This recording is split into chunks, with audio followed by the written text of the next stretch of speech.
Buenos días a todos, bienvenidos al primer webinar del ciclo 2021. Con CITEL tenemos un programa anual de 10 webinares de febrero a noviembre. La temática cambia cada mes y los estaremos invitando a cada uno. Ya puedo adelantarles el del mes de marzo, Internet y su ecosistema, funcionamiento y gobernanza regional y global. En este caso se trata de Internet de las cosas, y agregaría como subtítulo las cosas en Internet, dado que la cantidad de cosas que conversan por Internet ha cambiado un poco quién es el que manda. Bueno, para entender un poco más de este fenómeno, tenemos a Mauricio Jalnick, nuestro disertante de hoy. Agradezco a CITEL y a Recursos Humanos de la OEA por el apoyo permanente en estas actividades. También a Oscar León, director ejecutivo de la CITEL, y a Celeste Formayor por el trabajo permanente que realizan para el desarrollo de la región. Algunos comentarios sobre este webinar. El mismo será grabado y luego puesto a disposición en nuestro canal de YouTube. Oportunamente recibirán el link para acceder al mismo. Como verán, los micrófonos se encuentran apagados. Las preguntas, dudas y comentarios, por favor, colóquenlos en el chat y al final de la disertación los iremos leyendo en el orden que fueron colocados.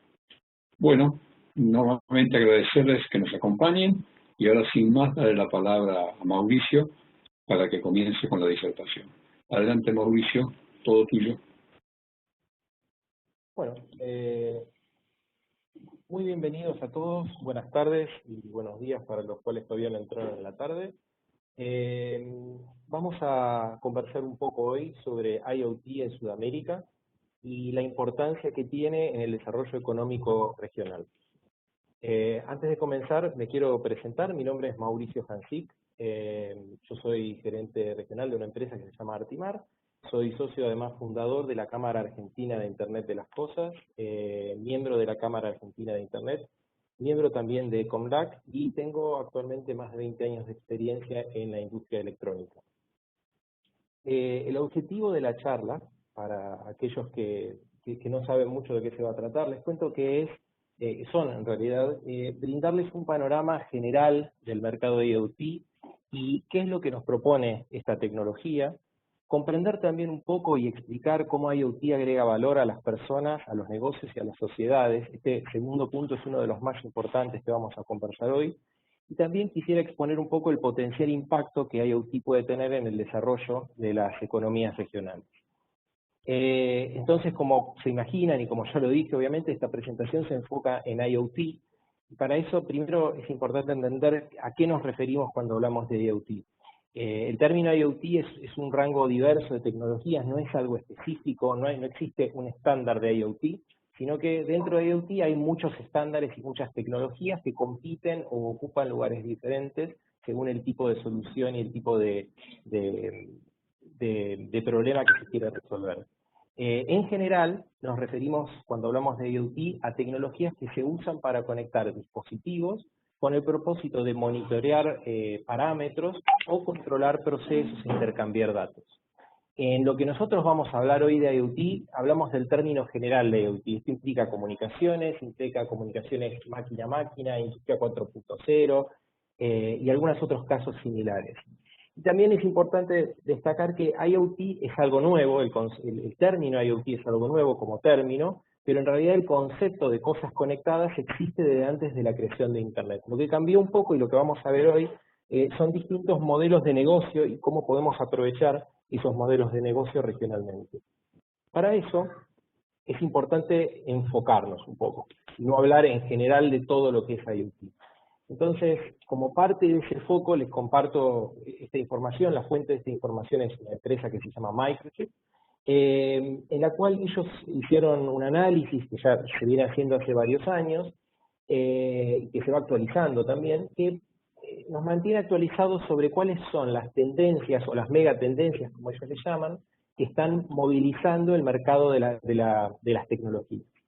En este caso hablamos de 6 megatendencias que están moviendo el mercado. La primera de ellas es 5G, seguramente escucharon hablar de 5G, es una tecnología de comunicaciones que, de muy alta velocidad, de muy baja latencia de comunicaciones. Después existe otra tendencia que es el de los data centers, Con data centers nos referimos no solo a los Amazon, a los Google, a los Azure de Microsoft, sino también a data centers regionales que se están desplegando en muchos lugares, que están demandando muchísima tecnología que necesita ser implementada en esos lugares. Después tenemos los vehículos autónomos o los asistentes de conducción. Tenemos algunas soluciones de machine learning o inteligencia artificial que también están siendo desplegadas en muchos lados, vehículos eléctricos, y por último, obviamente, tenemos IoT, que es lo que vamos a hablar hoy. Pero les quería contar este panorama general porque me parece importante entender que IoT en realidad, lo veo yo personalmente y creo que es así, es una tecnología que es transversal a todos estos mercados que están ayudándonos a desarrollar tecnología. Entonces, en cualquiera o en casi cualquiera de estos mercados o estas megatendencias, existe alguna implementación de IoT, ya sea que la tendencia usa IoT o IoT utiliza algún elemento de esa tendencia en su propio beneficio. Si entramos un poco más dentro de IoT, podemos hablar de tres mercados principales en los cuales IoT hoy está siendo mayormente implementado. Seguramente habrán visto en algún momento que se hablaba de miles o billones, en realidad 2.000 billones, 6.000 billones de equipos conectados por todo el mundo. El año siempre se fue corriendo, en un momento era 2020, 2021, 2025. Claramente no llegamos todavía a esas predicciones que hicieron muchas consultoras, pero sí vemos que estamos tendiendo hacia eso, un poco más lento de lo que se esperaba. Los tres mercados que hoy más están movilizando a IoT son las fábricas inteligentes o la instalación de tecnología en fábricas, que es el caso que ven en la pantalla del lado izquierdo, y que por ejemplo se implementa de forma de sensores ambientales que monitorean gases o contaminación, cámaras conectadas que hacen reconocimiento automático de productos, de personas, de objetos o vehículos que pueden llegar a colisionar y actúan en consecuencia. Obviamente, mantenimiento predictivo, usando inteligencia artificial, se pueden hacer cosas como, por ejemplo, monitorear un motor y saber cuándo ese motor está empezando a sufrir un desgaste importante, y entonces actuar sobre el motor, reparar esa falla antes de que cause una falla catastrófica. El segundo mercado que nos interesa es el mercado de casas inteligentes o edificios inteligentes. Dependiendo del país, la motivación por la cual se implementan estas tecnologías es diferente. Por ejemplo, en muchos países de Latinoamérica se implementa por cuestiones de seguridad, en segundo orden por cuestiones de confort, y también por cuestiones obviamente de ahorro de energía eléctrica. En Estados Unidos o en algunos países de Europa, las motivaciones son un poco diferentes, existe más una motivación hacia el lado del confort o del ahorro de energía que de las motivaciones de seguridad. Entonces esos productos se van adaptando un poco a cada uno de los mercados. Y por último tenemos un tercer mercado vertical que es muy interesante, que es el de ciudades inteligentes o Smart Utility. Las utilities serían las empresas distribuidoras de energía, agua, gas o servicios. Dentro de este mercado existen soluciones, por ejemplo, como carteles inteligentes en la ruta que nos avisan el estado de las vías más adelante. Existen soluciones para el monitoreo de la infraestructura de las ciudades, como por ejemplo monitoreo de las luces, de las cañerías, de los sistemas de estacionamiento, y bueno, diversas otras soluciones. Lo interesante es que entre los tres verticales tenemos varios puntos en común. El primero es las soluciones de Machine Learning, inteligencia artificial, y en segundo lugar también el tema de la seguridad y la protección de datos, que no lo mencioné todavía, pero lo vamos a mencionar más adelante, y es un tema en el que hoy no vamos a entrar en detalle, pero es un tema que me gustaría que tengan presente si van a trabajar con este tipo de tecnologías. Entonces, el objetivo un poco primero es entender cómo generan hoy ingresos las industrias en nuestra región o en cualquier otra región, y qué es lo que propone, y comparar esto un poco con lo que propone IoT. Entonces, hoy en día las empresas generan ingresos mediante, a ver, si podemos apagar esta cámara, discúlpenme, vamos a tratar de...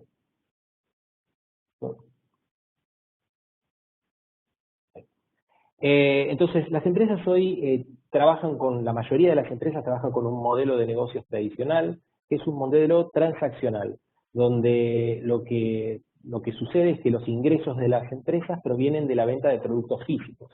Por ejemplo, una empresa que fabrica una lámpara, una alarma o un timbre. Cuando se fabrican este tipo de productos, tomemos por ejemplo el caso de un timbre, la empresa que fabrica ese producto compra materia prima, compra una campanilla, compra una plaqueta electrónica, compra una caja, ensambla el producto, pone ese producto en una caja y ese producto termina en, por ejemplo, la góndola de una tienda.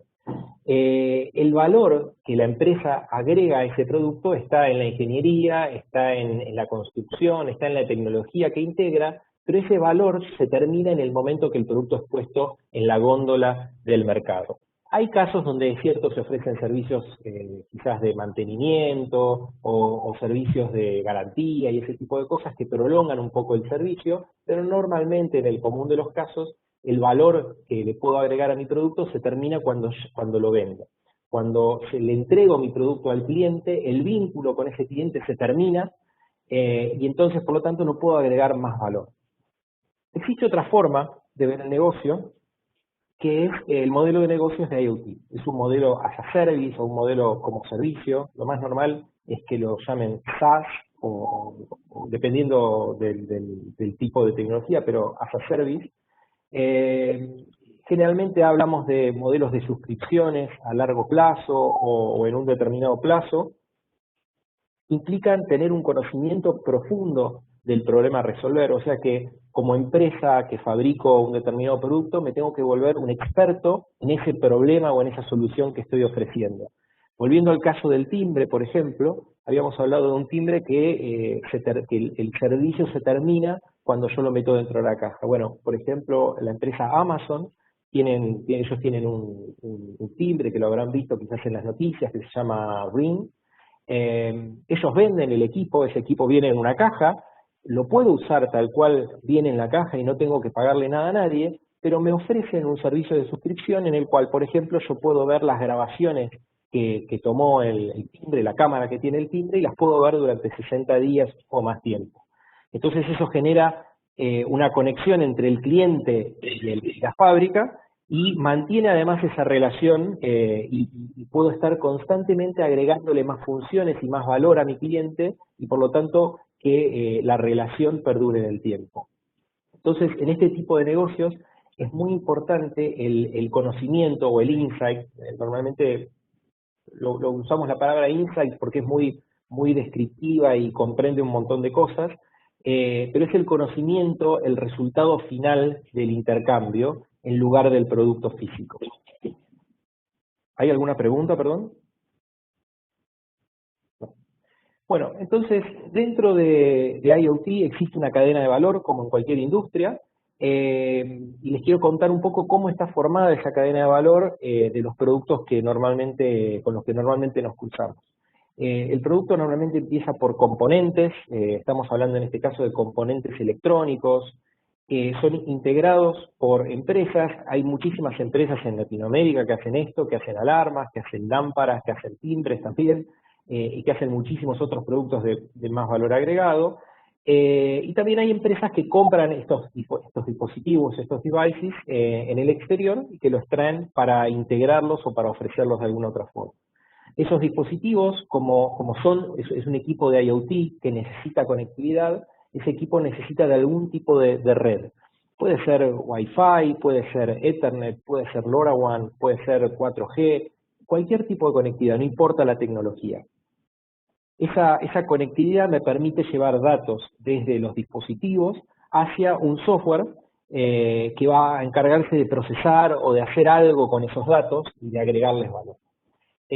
Tenemos después un rol de integración donde yo tengo que tomar esos datos, procesarlos y generar algo útil para el cliente. Por ejemplo, en el caso volviendo al caso del timbre, con solamente tomar y grabar la imagen no es suficiente. Lo que el timbre hace además es que cuando detecta movimiento me envía una foto de cuál fue el movimiento detectado, me envía un SMS para avisarme que se está produciendo una alarma en mi casa, o ese tipo de soluciones integradas.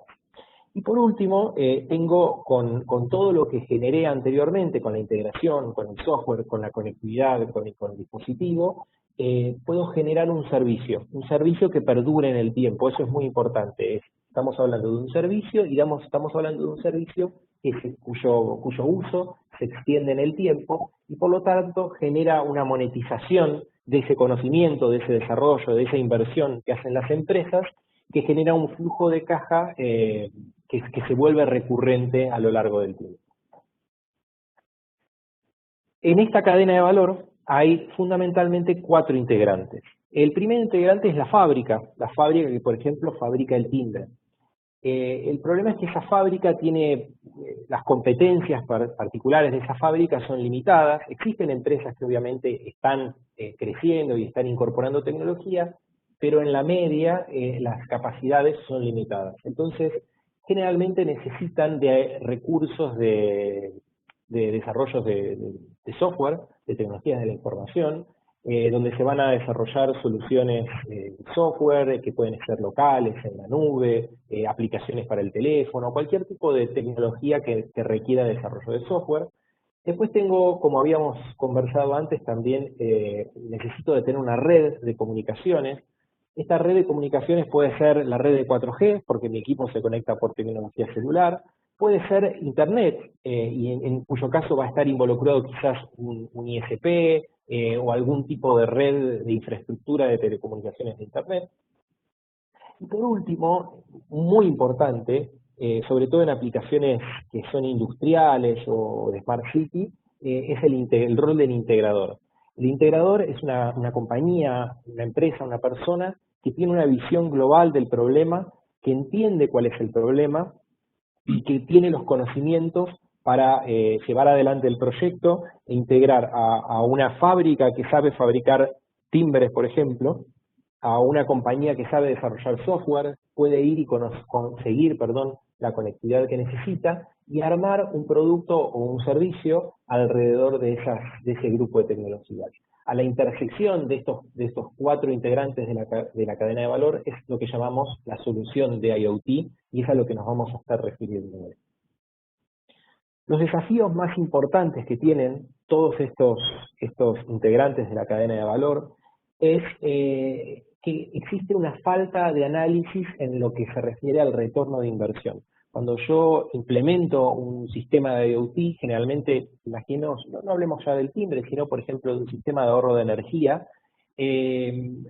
generalmente muchas empresas se enfocan en vender el producto como que es un sistema de ahorro de energía, pero no hacen un análisis profundo de cuál va a ser el beneficio monetario o ambiental, económico, que me va a dar esa solución. Entonces, eso retrasa un poco las inversiones, porque los compradores, que pueden ser personas particulares o pueden ser gobiernos, estados, no pueden valorar en cuánto tiempo va a suceder el retorno a la inversión que se está queriendo hacer.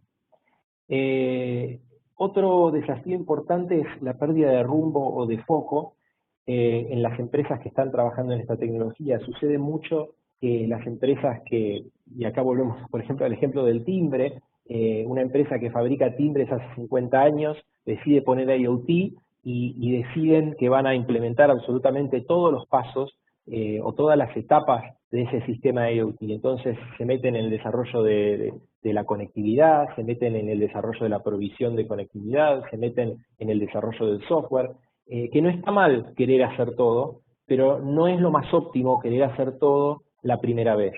Lo mejor es tratar de traer socios o traer partners que nos ayuden a resolver distintas partes para poder acelerar el tiempo de desarrollo, para poder minimizar también el riesgo, porque mientras más tiempo yo tenga que invertir en estos desarrollos, es más tiempo que estoy perdiendo dinero, es más tiempo que tardo en comenzar a llegar al punto de equilibrio de mi negocio.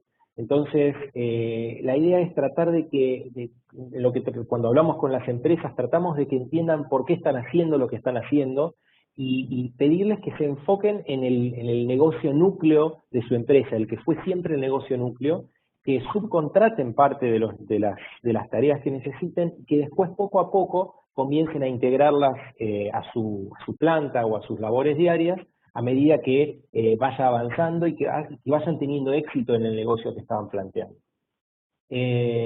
Bueno, a esto me refería un poco con el tema de la integración vertical. Incrementa, por supuesto, muchísimo la inversión, porque tengo que contratar gente para hacer cosas para las cuales no tenía experiencia. Y muy importante, además, que nos aleja del área en la que sí tenemos experiencia. Entonces nos enfocamos a lo mejor por hacer una interfaz o una app que quede muy, muy bonita, pero no nos enfocamos porque el producto que estamos fabricando desde hace 50 años mantenga su calidad y sus prestaciones. Existen también estructuras impositivas que a veces encarecen un poco la operatoria, sobre todo por el lado de los integradores en algunos países donde hay doble imposición o cuestiones similares.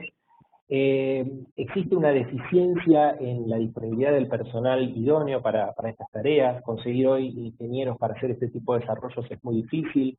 De más está decir que conseguir personal para desarrollo de software es sumamente difícil hoy en día. Entonces eso también presenta un desafío muy grande. Y también esto me hace volver al punto anterior de pensar en tratar de tercerizar esas necesidades con empresas que ya tengan la especialización, que tengan el conocimiento y que puedan llevar adelante el proyecto. Y por último, existen trabas que están relacionadas con, no en todos los países esto, pero trabas que están relacionadas con la certificación, la homologación e incluso el uso del espectro de radiofrecuencia. Esto varía muchísimo de país a país, pero son trabas que nuestras empresas con las que hablamos se encuentran todos los días. Entonces, otro punto que quería conversar y que está íntimamente asociado con IoT, con el desarrollo de IoT, es la democratización de la conectividad. Acá vamos a hablar particularmente de conectividad relacionada con IoT, por supuesto no estoy hablando de la conectividad como el acceso a Internet para la sociedad, sino puntualmente relacionado con IoT. Y para que ese proceso de democratización fluya como hoy está fluyendo, porque estamos yendo hacia el camino correcto, necesitamos de 4 pilares fundamentales. El primero es dar accesibilidad, el segundo es hablar sobre el aprovechamiento, ahora vamos a ver en detalle cada uno de los puntos. Después, aprender a utilizar y comprender sin excluir el conocimiento, y por último, que lo que esté haciendo contribuya de alguna forma al desarrollo social, económico y medioambiental. Hay una cita acá, está el link de la cita, que me pareció muy interesante compartir, que dice que la importancia de democratizar la tecnología es que las diferentes generaciones puedan, en términos de accesibilidad y aprovechamiento, utilizar y comprender diversas herramientas sin exclusión del conocimiento y con el objetivo de adoptar acciones que contribuyan al desarrollo social y cambien al mundo mediante la tecnología. Eso es un poco lo que tratamos de hacer nosotros cuando ayudamos a las empresas, desde la empresa en la que trabajo y también desde las cámaras. Tratamos de ayudar a que las empresas que están interesadas en desarrollar tecnología les resulte más fácil y más viable el acceso a esa información. Entonces, yendo al tema de accesibilidad, hoy en día existe una disponibilidad muy grande de tecnologías, ya sean propietarias o abiertas, hay obviamente de todo para elegir, pero lo bueno es que hay para elegir. Entonces, existen empresas que están trabajando, o incluso gobiernos también que están trabajando con LoRaWAN, hay soluciones que se desarrollan alrededor de Wi-Fi, de Bluetooth, y después hay otras soluciones que son más propietarias, como por ejemplo NB-IoT, 5G, Zigbee, y por supuesto están las tecnologías anteriores como 4G, 3G, GSM y demás. Otro punto interesante respecto de la accesibilidad es que los costos están hoy en una curva descendente. Los costos han bajado muchísimo en comparación con lo que eran hace 2 o 4 años. Podría animarme a decir que un módulo de conectividad cuesta posiblemente la mitad de lo que costaba hace 3 o 4 años. Y eso, por más que uno no quiera, ayuda a que las implementaciones y los despliegues sean mayores, porque ayudan a viabilizar los negocios. Había negocios en los que antes era imposible pensar en hacer un despliegue de IoT porque era imposible conseguir un repago en un plazo razonable. Hoy, con los costos que estamos trabajando y con distintos modelos de negocio también que han aparecido, es muchísimo más viable conseguir y desplegar tecnología. Existe también un énfasis que es muy pronunciado en simplificar estas implementaciones. Hay diversas formas de hacer esto. Hay, por ejemplo, habrán escuchado iniciativas de código abierto, Arduino, por supuesto. Hay muchas soluciones que apuntan a traernos a todos, a los usuarios, a los desarrolladores, a los ingenieros, soluciones prácticamente llave en mano o muy fáciles de entender o muy fáciles de implementar. Y por último, otro factor que nos está ayudando con la accesibilidad es que existe una disponibilidad muy grande de productos, pongo productos entre comillas porque me refiero a todo, me refiero a plaquetas, a chips, a sensores de temperatura, de humedad, de lo que ustedes quieran. Existe una disponibilidad muy grande de estos productos en el mercado, uno lo puede comprar en el Mercado Libre, en Amazon, en cualquier tienda online, existe y hay una placa de Arduino que alguien puede comprar y hacer un desarrollo y hacer una prueba de concepto de algo muy fácil en muy poco tiempo. Y eso, por supuesto, nos ayuda mucho a este factor de accesibilidad que habíamos conversado. El otro factor es el aprovechamiento. Con el aprovechamiento me refiero a que todos, que la sociedad, que los usuarios, que los desarrolladores y los compradores puedan cuantificar cuál es el valor que nuestra solución está entregando. No me refiero al costo de la solución, no me refiero al precio de venta de la solución, sino me refiero al valor que está entregando, al valor que está dando en función del problema que resuelve. Entonces, si por ejemplo instalo o desarrollo un sistema de riego para una casa, voy a obtener posiblemente un ahorro en el consumo de agua. Entonces, más allá del costo que tiene esa solución, más allá del tiempo que yo invierto, puedo fácilmente medir cuánta agua estoy ahorrando, y eso tiene un impacto monetario en el bolsillo del consumidor, y después tiene también un impacto en el ambiental, porque estoy consumiendo menos agua y estoy siendo más eficiente en el uso de ese recurso. Entonces, es muy importante enseñar a las empresas, a través de relaciones con la academia, a través de las acciones que hacen las distintas cámaras y organizaciones, a que cuantifiquen ese valor entregado y que también que lo sepan comunicar de una forma clara y entendible por todos. Que nos permita después que nos permita lograr el segundo punto, que es analizar el retorno de inversión, que es un punto clave en empresas y en gobiernos, por supuesto. Y también es muy importante poder entender cuál es el resultado esperable en IoT.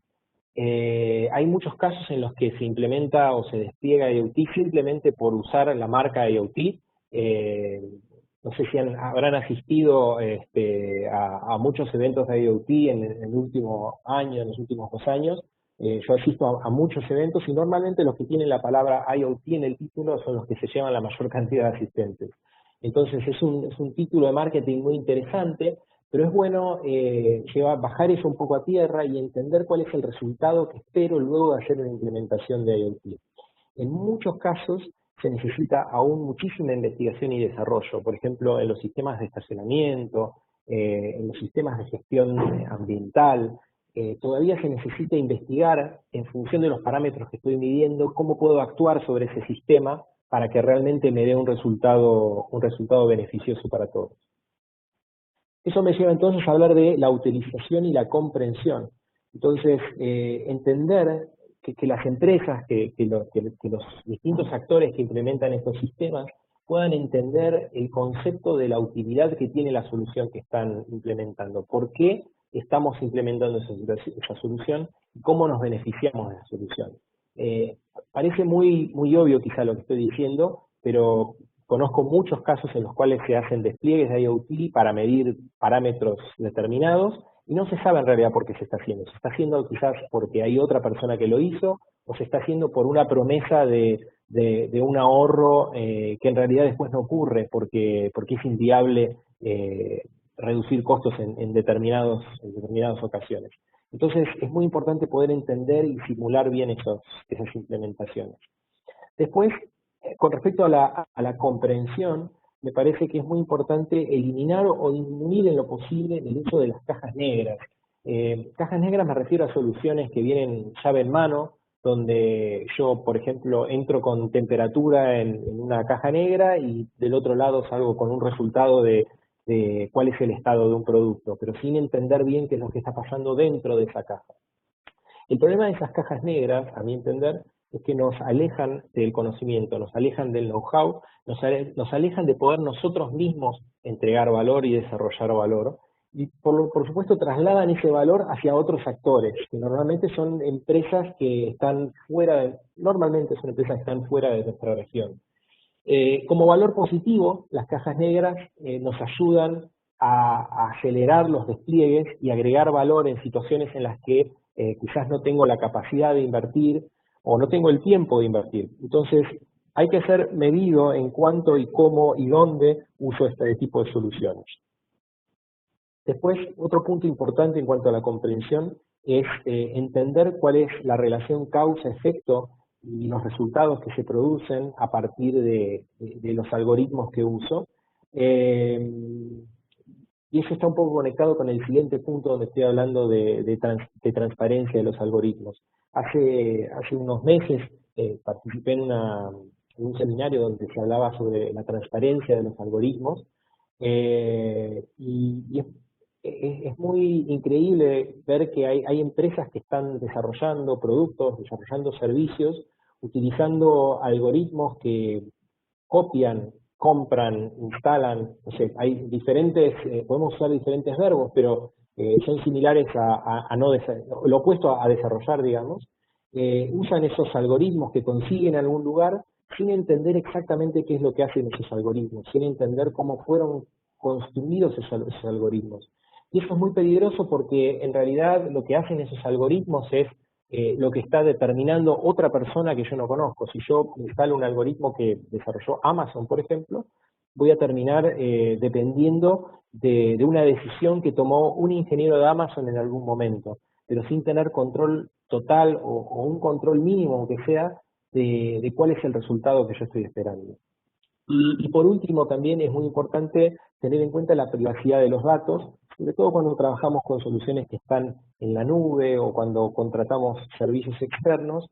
En algunos países ya se están empezando a implementar restricciones mucho más importantes en lo que se refiere a la privacidad de datos. Por ejemplo, Brasil ahora tiene una ley general de protección de datos, bueno, Europa la tiene ya hace bastante, y hay otros países que están yendo por el mismo camino, y la forma en la que hoy estamos desarrollando no cumple con esas leyes. Entonces necesitamos tenerlas presentes, tenerlas visibles, entenderlas, que es mucho más difícil que todo lo anterior, pero comprenderlas y desarrollar nuestros productos y nuestros servicios para que ya empiecen a cumplir con esos factores, porque si no después la adaptación de nuestros productos y servicios a cumplir con potenciales leyes de protección general de datos va a ser muy, muy difícil de implementar. Por último, había mencionado a la democratización de la conectividad como impulsor del desarrollo, y aquí veo tres factores de desarrollo. El primero es el factor económico, la conectividad o el desarrollo de IoT en este caso, que es lo que nos trae hoy, agrega un valor muy importante a los productos regionales, no pensando en IoT como un producto, no estoy pensando en una empresa regional que fabrica un sensor de temperatura, sino en una empresa que fabrica heladeras y que por medio de IoT le agrega más valor a su heladera. Desde ese punto de vista lo estoy imaginando, en agregar valor a un producto que nunca fue de IoT, que nunca requirió conectividad, pero adquiriendo más conocimiento, adquiriendo información, adquiriendo datos de mi producto, el producto que yo fabrico hace muchos años, puedo darle a mi cliente más valor agregado. También puedo hacer más eficiente, en el uso de los recursos. Ustedes saben que la economía es una ciencia que se encarga de administrar los recursos escasos. Entonces, desde ese punto de vista, IoT nos trae la posibilidad de medir los recursos, y ustedes saben que si yo quiero controlar algo, lo primero que tengo que hacer es medirlo. Entonces, esto es una cosa muy importante que nos brinda IoT. Después, desde el punto de vista social, IoT, comenté en el punto anterior sobre accesibilidad que existe una disponibilidad muy grande de información, que existe la posibilidad de simplificar las implementaciones. Entonces, IoT hoy en día, como es tan masivo y está tan desperdigado por todos lados de información que nos permite acceder a muchísimas cosas, vemos que hay una posibilidad muy grande de lograr una buena alfabetización digital. Hoy en día hay algunos lugares donde chicos de segundo grado, serían chicos de 7 años, 6, 7 años, están aprendiendo programación usando herramientas como Scratch, y esa programación que aprenden, que se hace en Internet, en un navegador web, es muy fácil traducirla a un dispositivo de IoT que se conecta y que mide la temperatura del hogar o que mide el movimiento que el chico hace con ese juguete. Y entonces esa alfabetización digital, es lo que después permite que la sociedad pueda crecer y agregar también más tecnología en su día a día. Y también, desde el punto de vista social, IoT yo creo que como medio, no como fin, agrega mejoras en cuanto a la posibilidad de desarrollo de microemprendimientos, porque nos permite mejorar la competitividad, y acá volvemos un poco a lo que mencioné antes, de que si yo puedo medir, puedo controlar lo que está pasando, y también me facilita el acceso al conocimiento. Si yo tengo acceso a tecnología, a conocimientos, a información, seguramente puedo desarrollar productos que sean más competitivos y que le den más valor al cliente final que va a adquirir o usar esos productos. Y por último, desde el punto de vista medioambiental, IoT nos da la posibilidad de hacer un uso eficiente de los recursos naturales, como el caso que mencionamos antes del manejo del agua, del riego. Mejora también la trazabilidad y el monitoreo de esos recursos, ya sea por vía estatal o el monitoreo ciudadano. También mejora la calidad de vida. Sabemos que si mejoramos los factores ambientales, mejora la calidad de vida de los ciudadanos. Y acá hay casos como, por ejemplo, en la ciudad de Medellín, en Colombia, donde se hacen mediciones de contaminantes y se van ajustando las restricciones vehiculares en función un poco de cómo están los niveles de contaminación. Hay otras ciudades que también lo hacen, Santiago, en Chile, que yo conozca. También hay un caso también en Medellín que conozco, de una implementación donde se mide el ruido ambiental, y en función de los lugares donde hay más ruido, las municipalidades van hacia esos lugares y toman acciones para bajar los niveles de ruido. Eso mejora la calidad de vida de los vecinos, mejora la calidad de vida de toda la gente que vive en ese lugar, y en el largo plazo, no sé si particularmente es el caso de Medellín, pero sé que ha sucedido en ciudades de Europa, a largo plazo, cuando se van mejorando esas variables de la calidad de vida, va aumentando la evaluación de los terrenos y de las propiedades que están en ese área. Existen algunos riesgos que es importante considerar para que todo esto suceda. El primer riesgo es la transparencia de los procesos y los algoritmos. Ya hablamos sobre esto, pero bueno, lo quise dejar aquí mencionado de nuevo. También hablamos sobre la privacidad de los datos que se adquieren, el tema de las leyes de protección de datos. Hay un tema también de la propiedad de los datos. Cuando yo genero datos, cuando yo mido datos de mis 10.000, 5.000, 2.000 clientes, ¿a quién pertenecen esos datos? ¿Qué uso le van a dar esos datos? No hace falta mencionar ejemplos que ya todos conocen, como Cambridge, y bueno, hay cientos de ejemplos dando vueltas, donde datos personales son usados erróneamente, y tenemos que tratar de ser víctimas de eso, en lo posible tratando de ser partícipes y de ser dueños de las soluciones, y no comprando soluciones llave en mano de las cuales no tenemos control o no sabemos cómo trabajan. Otro riesgo a considerar es el uso de modelos erróneos o modelos que tienen sesgos, perdón, o modelos que tienen sesgos. Hay algoritmos que a veces están desarrollados de una forma específica para un mercado específico, para una geografía específica, y que no son replicables en nuestro territorio simplemente porque trabajamos, operamos o funcionamos de una manera distinta. Y lamentablemente esas diferencias en los algoritmos no son sencillas de ver, porque los algoritmos se componen de acciones y soluciones en función de cientos de miles de datos que son compilados, y entonces es muy difícil ver esas tendencias hasta que ya es tarde. El otro riesgo es que, sobre todo cuando uno utiliza una solución tecnológica de una tercera compañía, eso me puede generar dependencia. Entonces, quizás no es lo más inteligente construir mi negocio enteramente alrededor de un algoritmo que no controlo, del cual no tengo posibilidad de usar a mi gusto y durante el tiempo que yo quiera. Entonces, entender bien cómo funcionan esos contratos, cuáles son las limitaciones, qué sucede en caso de que la compañía deje de existir por algún momento, y no trasladar todo ese riesgo a mi operación porque podría estar perdiendo toda la inversión que hice en desarrollo. Después, el otro riesgo es la concentración del know-how, del conocimiento, que sucede cuando todos recurrimos a la misma fuente de algoritmos, ¿no? No quiero seguir repitiendo el ejemplo de los algoritmos, pero es un buen ejemplo y por eso lo uso. Pero si todos recurrimos a usar los algoritmos que funcionan muy bien de Amazon Web Services, vamos a terminar concentrando todo el know-how en lo que esa empresa nos quiera dar.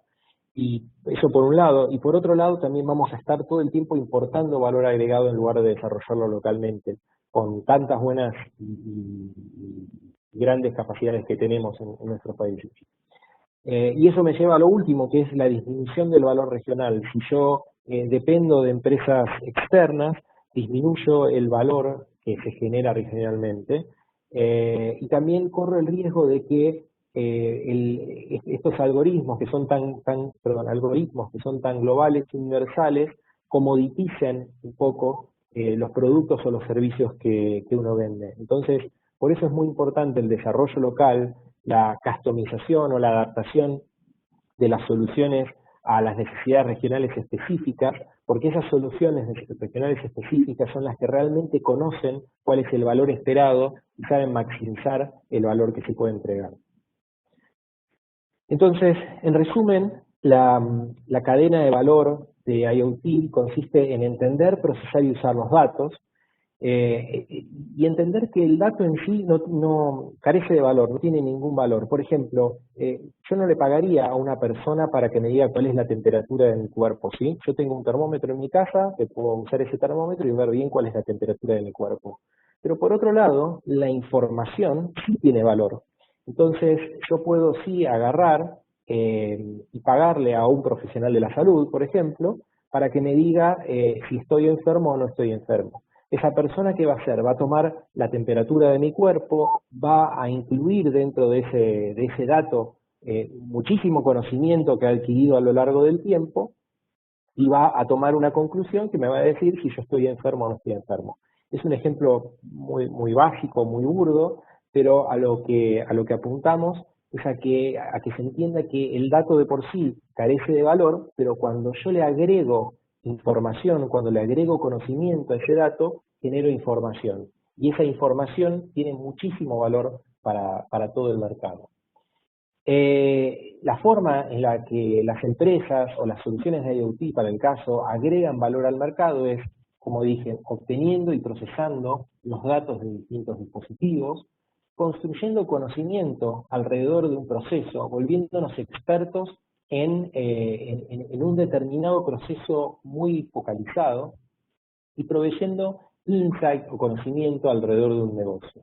Entonces, les quiero contar, para ir cerrando la presentación, les quiero contar un ejemplo. Este caso es un ejemplo de agricultura inteligente que parte de una vaca. Todos seguramente conocen cómo funciona una vaca, más o menos, y lo que vamos a ver hoy es cómo puedo agregar valor a un proceso de agricultura, a un proceso ganadero, mediante el uso de IoT. Entonces, ¿qué puedo hacer con IoT en una vaca? Bueno, hay un sinnúmero de soluciones de IoT que se pueden agregar al ganado vacuno. Yo estoy tomando dos nada más.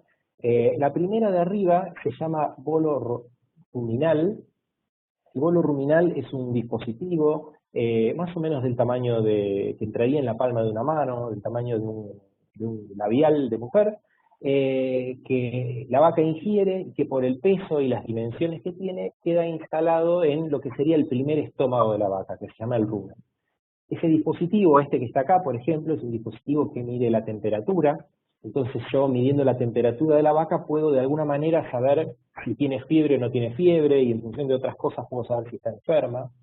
Este dispositivo mide la acidez o el pH del rumen, y en función de eso puedo también concluir algunas cosas referentes a la alimentación y respecto de la salud. Mido también la salinidad, que también me ayuda igual que el pH. Mido también el volumen de sólidos o líquidos que va ingiriendo el animal. Por otro lado, tengo un dispositivo que es el dispositivo amarillo que ven ahí debajo, que es una caravana. Esto se instala, se coloca en la oreja de la vaca. Esto ya hace muchísimos años que se usa, solo que sin conectividad en la mayoría de los casos. Hay un número que identifica al animal. En este caso, este dispositivo tiene un sensor, tiene conectividad, y este sensor me permite saber la posición del animal, por ejemplo, en qué parcela de mi campo se encuentra.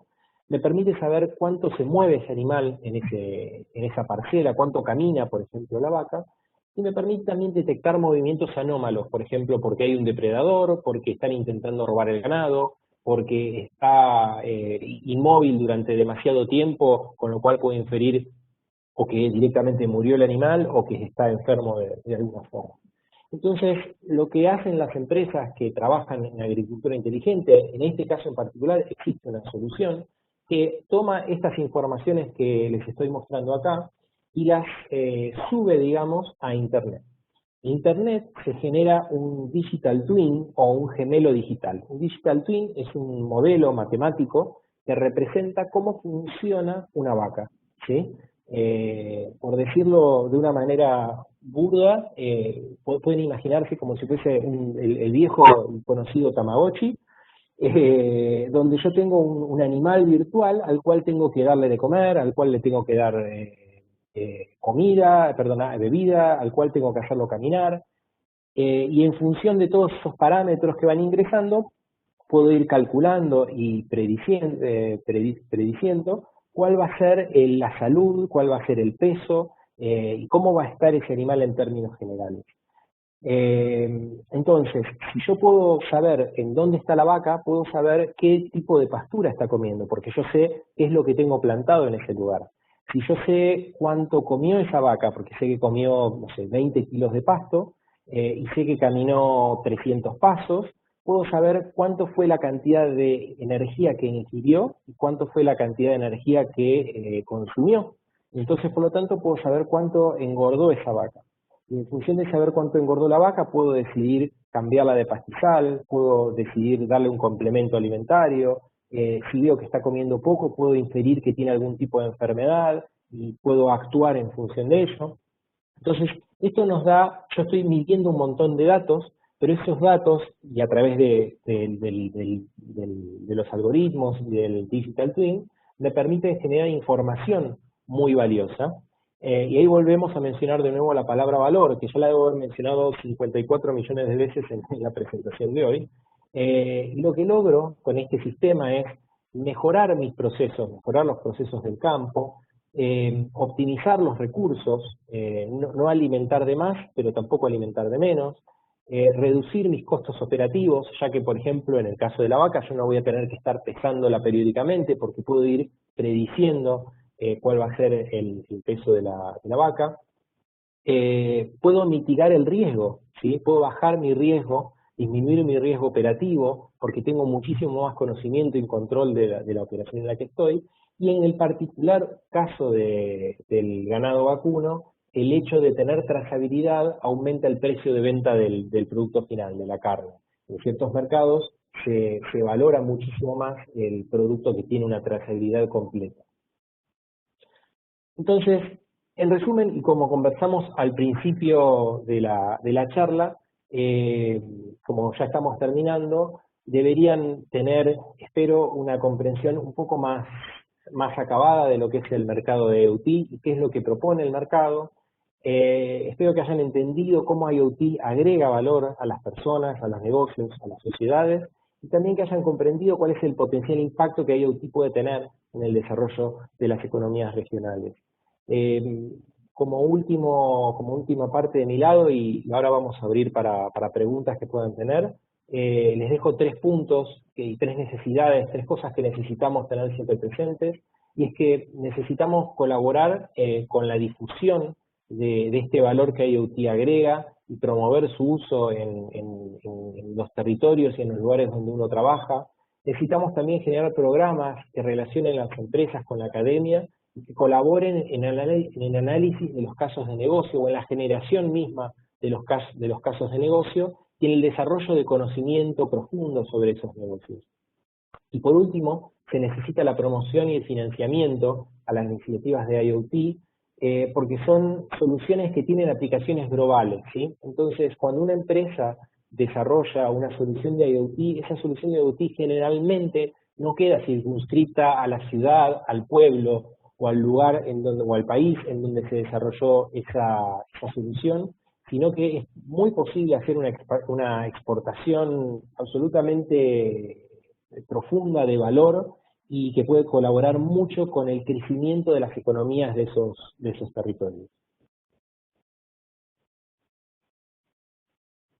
Y ahora sí, abrimos para preguntas. Voy a dejar de compartir para poder ver el chat por si hay alguna pregunta. Muchas gracias, Mauricio, excelente. Pero te pido, por favor, si primero le pasas a Celeste, que tuvo un problema técnico y no pudo. Sí, claro,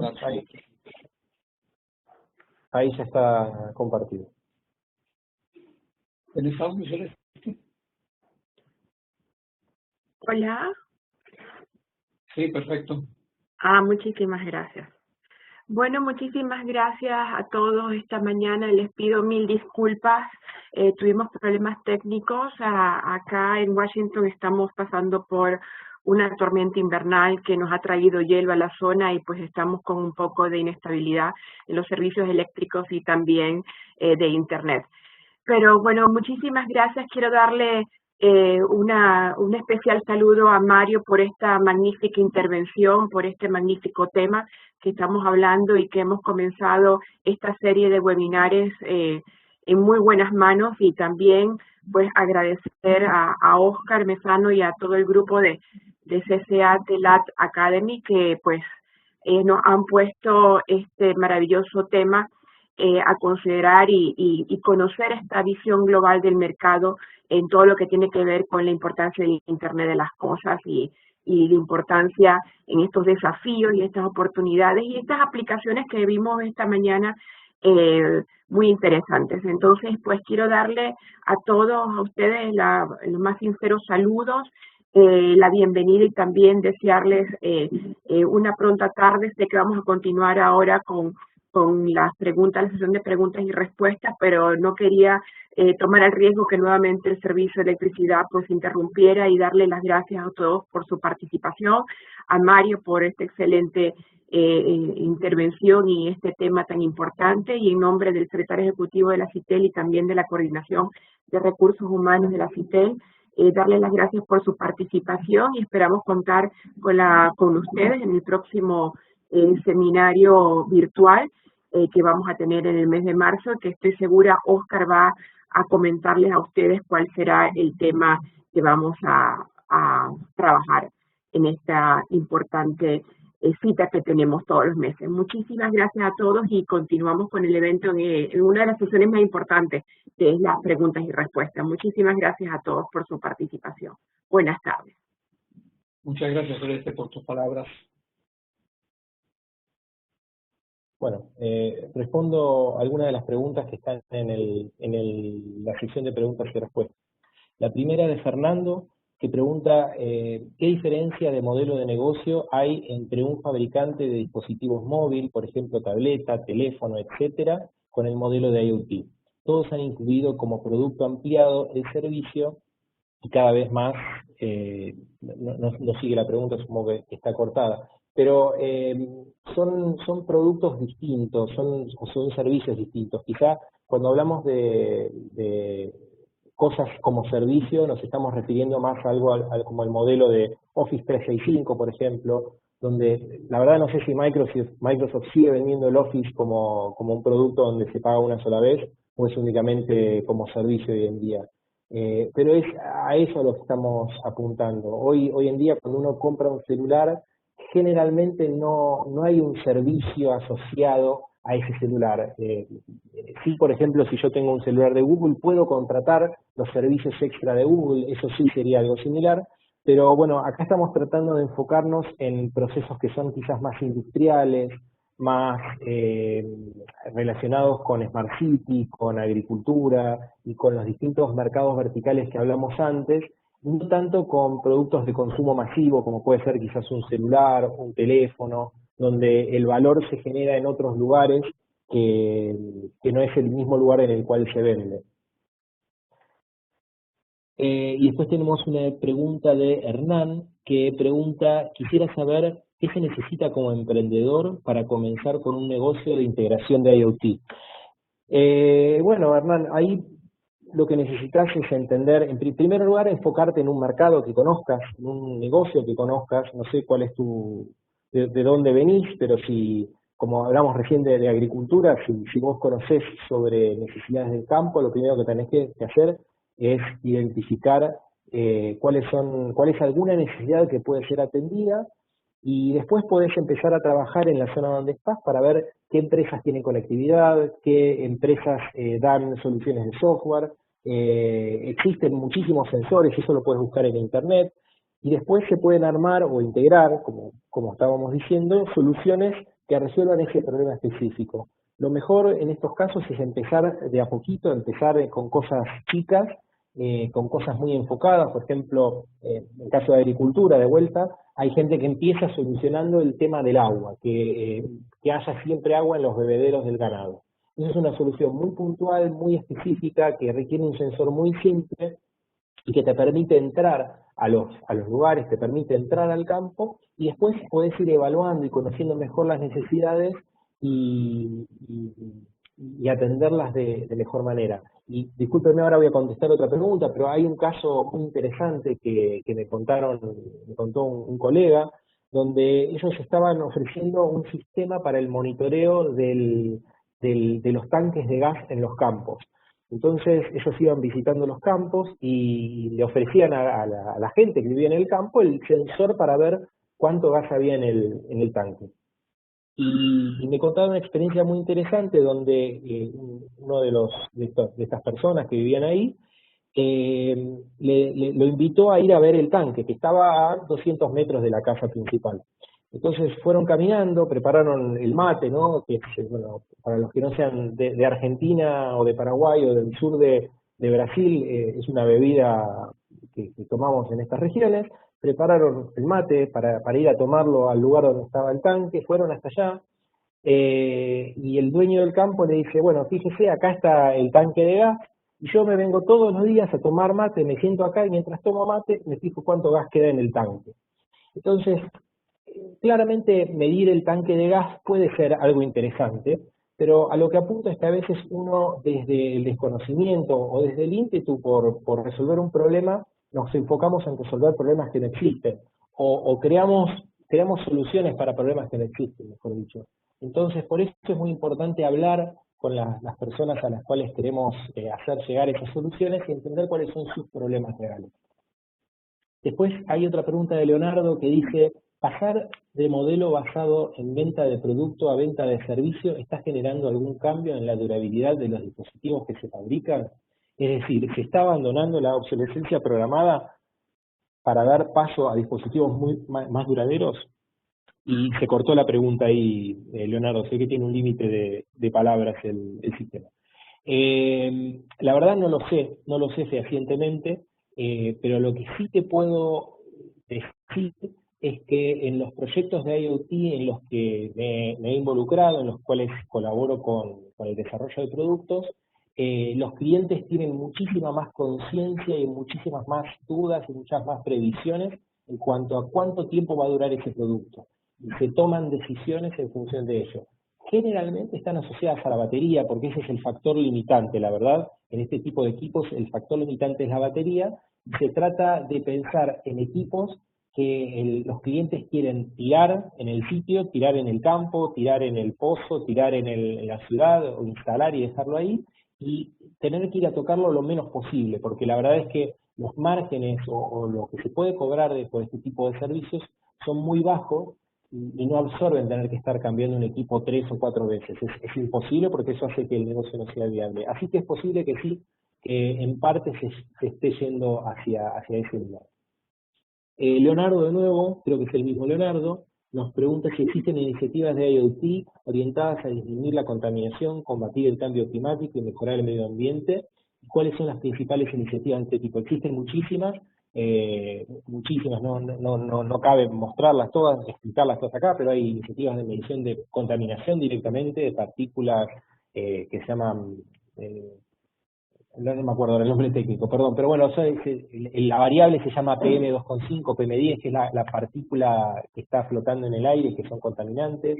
Hay casos donde se mide compuestos orgánicos no volátiles, obviamente consideraciones en lo que se refiere al agua, tanto en su calidad como en la cantidad que se usa. Lo que está faltando un poco quizás es atar eso con resultados. O sea, yo mido la contaminación, pero bueno, después entender cómo actuar en función de ello. Pero en los lugares donde se instala con el espíritu de crear una mejora o de generar una mejora, solo que como no se tiene conocimiento total de los sistemas, se empieza por medir para después decidir cómo actuar. Pero hay muchas iniciativas que están orientadas a esto. Por ejemplo, sin ir más lejos, los sistemas de estacionamiento para las ciudades, donde se instala un sensor que mide si el lugar de estacionamiento está ocupado o no. Una de las ventajas que tiene es que si yo como conductor de automóvil puedo saber a qué lugar ir a estacionar o a parquear, no necesito estar dando vueltas por el barrio, por la ciudad o por el centro de la ciudad buscando un lugar. Y eso disminuye las emisiones de contaminantes, el ruido y bueno, todo lo relacionado con la circulación de los vehículos. En el ejemplo de la vaca, pregunta también Leonardo, en el ejemplo de la vaca, ¿qué tecnologías inalámbricas utilizan los dispositivos? En particular, el ejemplo en el que yo me basé utiliza LoRaWAN como tecnología de comunicaciones. Hay una empresa que tiene operación en Sudamérica que se llama YET, y ellos tienen una red de LoRaWAN desplegada en muchos países, en muchas ciudades, y tienen una solución que sirve para esto, para el cuidado o el monitoreo del ganado y la agricultura. Luis tiene también acá una pregunta que dice, para darle valor a los datos se requiere el procesamiento de los mismos. Me gustaría saber qué plataformas o software están en mayor tendencia para procesar y visualizar los datos, que tanto empresas y emprendedores pueden aplicar. Bueno, lo que más se está usando hoy son 4 empresas en realidad, que son IBM, y ellos tienen un producto que se llama, creo que el producto se llama Watson, pero es la nube de IBM. Después tenemos a Microsoft con su nube Azure, tenemos a Google IoT y tenemos a Amazon Web Services, AWS. Esos son los 4 productos que más se usan. La verdad, no hay una tendencia, la elección de una u otra tecnología depende del cliente, del lugar, del país, del uso y de muchas cuestiones. Pero esa es la plataforma que más se utiliza. Y después hay otras soluciones. Por ejemplo, hay una empresa en Colombia, en la ciudad de Medellín, que se llama Ubidots, que ellos desarrollan, no es un software, creo que no se usa la palabra fabrican, pero desarrollaron un software que permite generar una visualización de los datos, una visualización que es muy amena y muy fácil de trabajar por gente no experta. Hay otras empresas que también hacen lo mismo, hay muchísimas, la verdad, pero fundamentalmente todas están basadas en alguna de esas 4 grandes plataformas. Mauricio, me parece que tenés alguna pregunta en el chat. Bueno, ahí reviso el chat.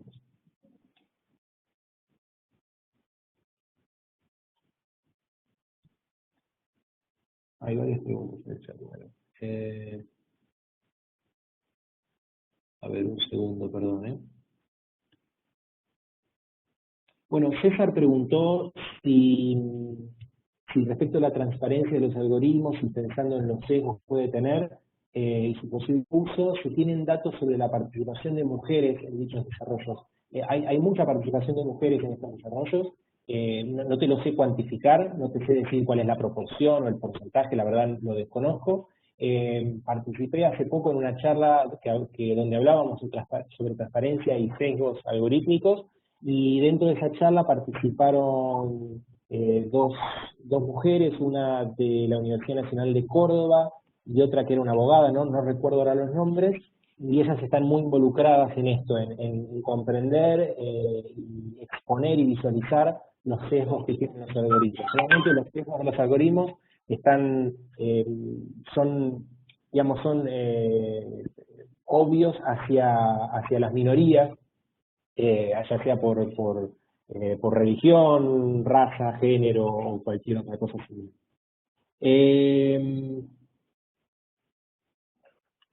Acá está repetida una pregunta.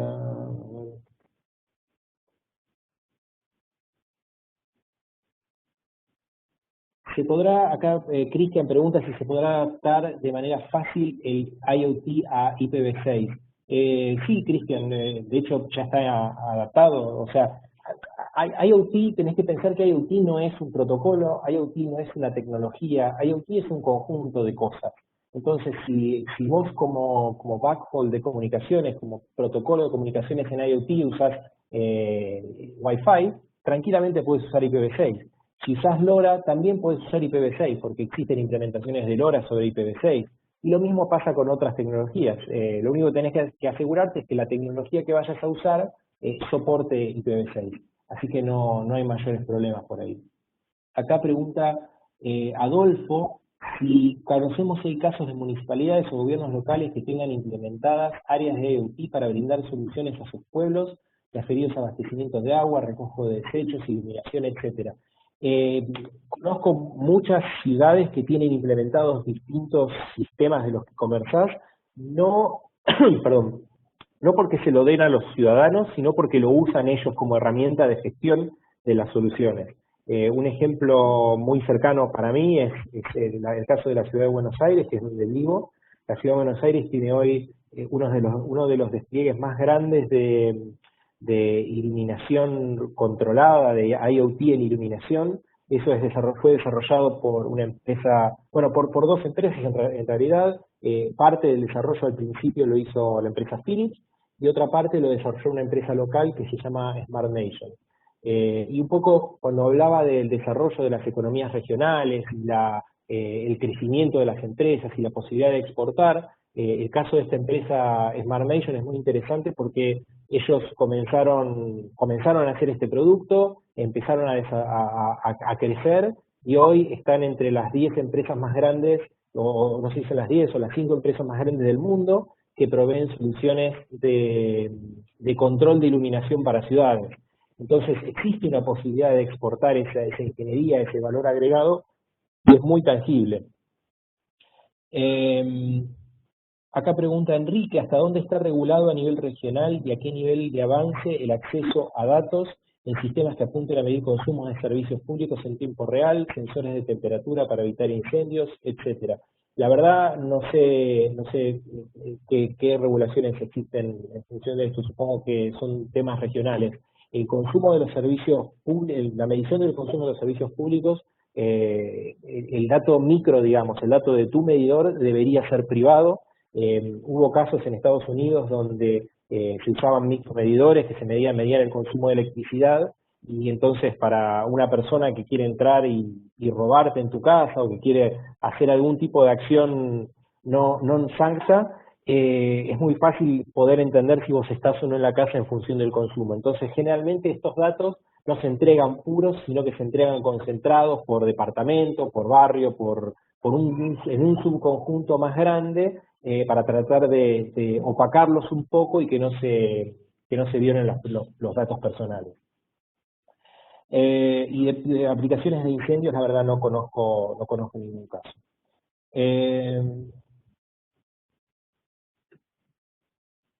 Tienes una de, te la leo, de Carmen. En tu opinión, ¿cuál sería el punto débil IoT? Saludos desde Venezuela y gracias por la ponencia.